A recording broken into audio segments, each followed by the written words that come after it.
Fenomenul film-induced tourism, adică turism indus prin filme, a luat o mare amploare în ultimele decenii. Sunt foarte cunoscute cazurile castelului Alnwick din Marea Britanie, unde s-a filmat seria Harry Potter, sau a portului orașului croat Dubrovnik, devenit cunoscut în întreaga lume datorită Game of Thrones. Dar unul dintre primele locuri devenit un caz notoriu de film-induced tourism a fost Castelul Bran. Filmul care a crescut cel mai mult notorietatea Castelului Bran nu a fost însă un film artistic, ci un documentar american din 1975, In Search of Dracula. Regizat de Kelvin Floyd, filmul era bazat pe cercetările din cartea In Search of Dracula de Radu Florescu și Raymond McNally.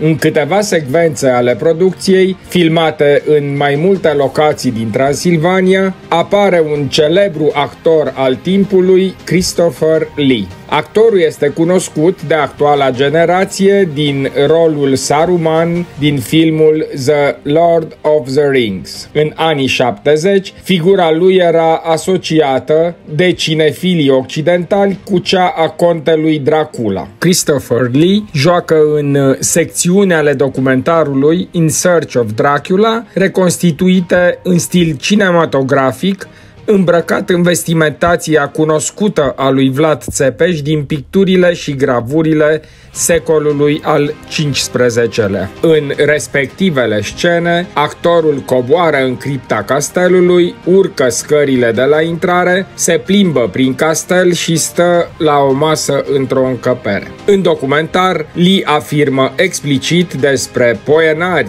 nu despre Bran, că este autenticul castel al lui Dracula. Dar, datorită impactului vizual și accentului pe Bran, publicul a reținut mai degrabă romantismul locului, care a rămas în conștiința milioanelor de spectatori occidentali. Prezența fizică a actorului a generat asocieri puternice cu mitul vampirului. Documentarul a reprezentat prima expunere cinematografică vizibilă a castelului Bran într-un film despre vampiri. Într-un interviu dat cu un an înaintea morții sale, în 2015, Christopher Lee povestea că, în timp ce își pregătea filmarea de la Castelul Bran, îmbrăcat în straiele domnitorului Vlad Țepeș, în curtea castelului a dat peste niște ofițeri din armata română care se adunaseră pentru o ceremonie. Îmbrăcat cu o pelerină lungă și cu o pălărie de blană, arătând ca personajul binecunoscut de români din manualul de istorie, i-a uimit pe militari. Câțiva dintre ei, după cum își amintea actorul, și-au făcut cruce. Deși ulterior anului 1975 exteriorul castelului Bran a apărut în câteva filme românești și într-un film american din 2005, Blood Rain, niciun film făcut după nu mai conține scene din interiorul castelului. Totuși, singurul film artistic care conține scene din interiorul castelului nu este un film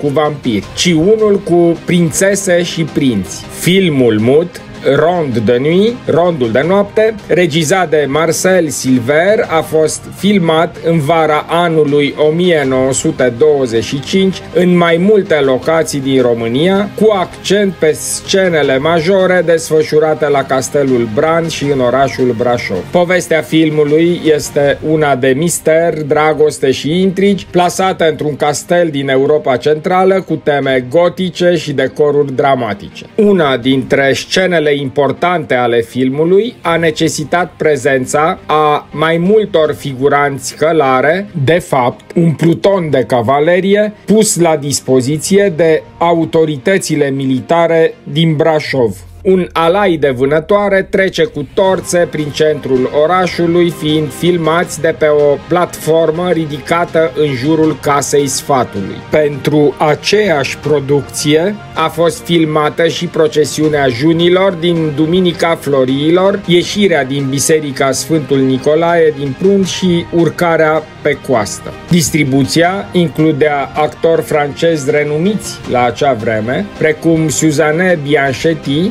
și Vladimir Gajdarov. Ambii au fost aclamați de criticii vremii pentru jocul sobru și expresiv, mai ales în secvențele filmate pe treptele și coridoarele castelului românesc.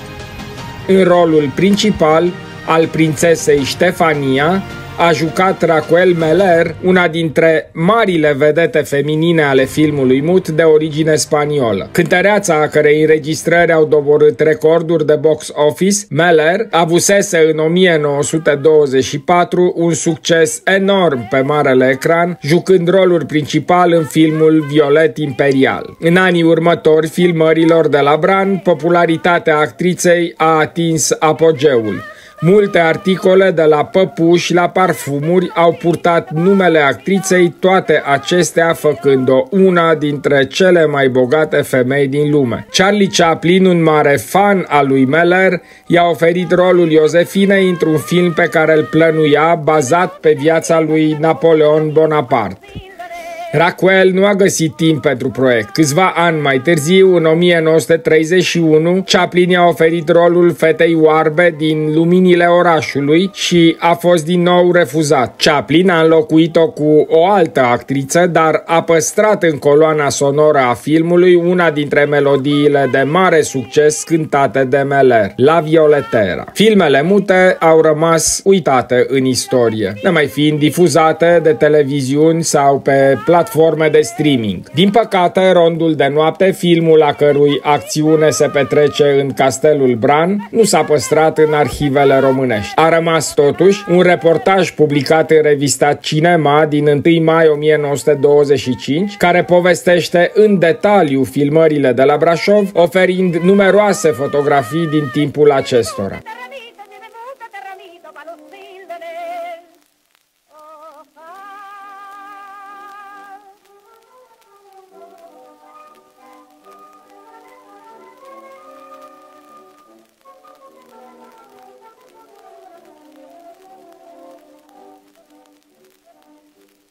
Aquí tienen ustedes a mi persona, no presumo de guapa ni de chulona, mas si quisiera dejaba de ser pronto la violetera, ya lo creo. Llévelo usted, señorito, no vale más que un real. Llevemos usted de ramito para lucirle de él.